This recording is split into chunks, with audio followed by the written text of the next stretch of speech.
Loop 2. The sound startled me and woke me up.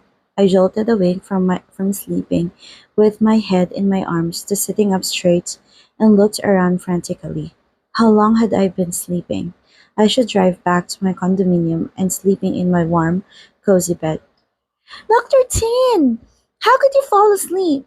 We're at war right now with all the cases out there. Hurry and go help your juniors, will you? I heard Ames' voice. A young nurse was hollering in front of me. I stared at her, blinking dazedly.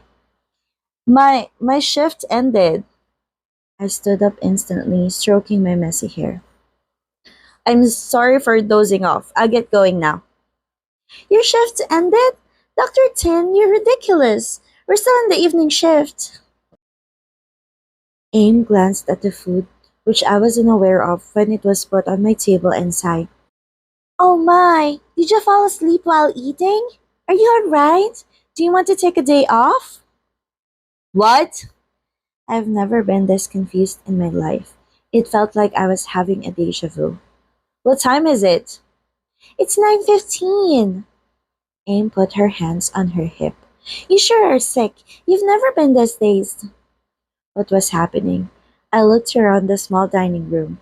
Everything felt so familiar, too familiar for someone who had been here for 3 years to feel. I saw my black stethoscope under the table and slowly picked it up. Was it was it a dream? I left the dining room and entered the emergency room, which was in a Civil War level of chaos. Pin and Gap were running around like crazy.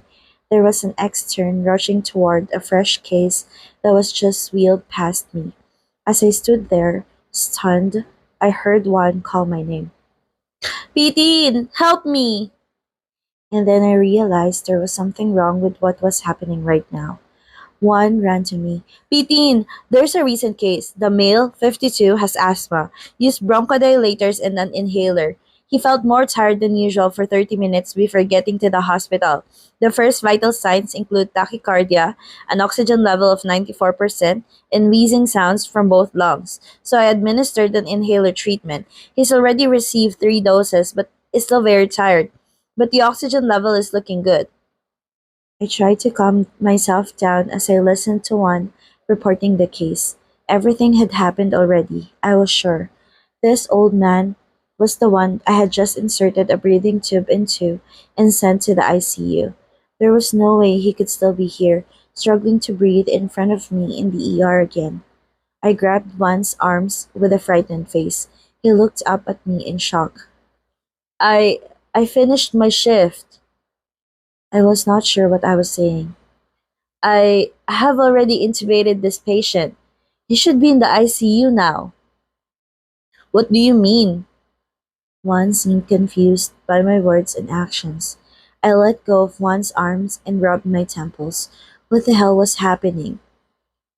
I don't know anymore if this is real or a dream.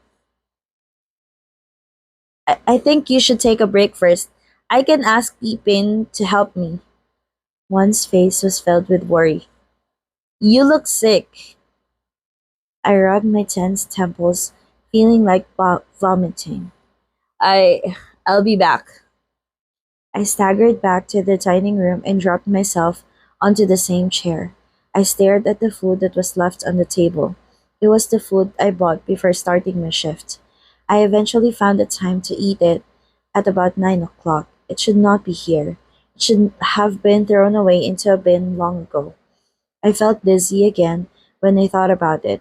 I tried to soothe myself.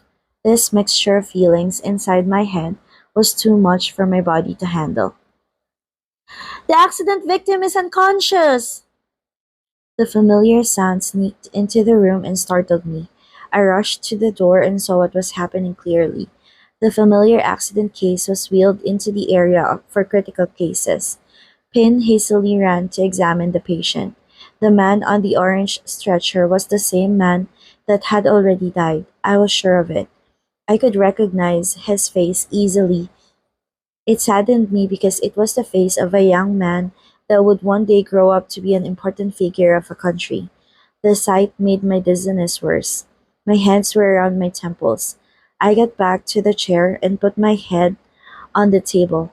Wanted to help everyone so badly, but felt like could not even stand straight right now. Cardiac arrest! Finn's cry could be heard from the ER. It was the last sound I heard before I fell asleep. End of loop 2.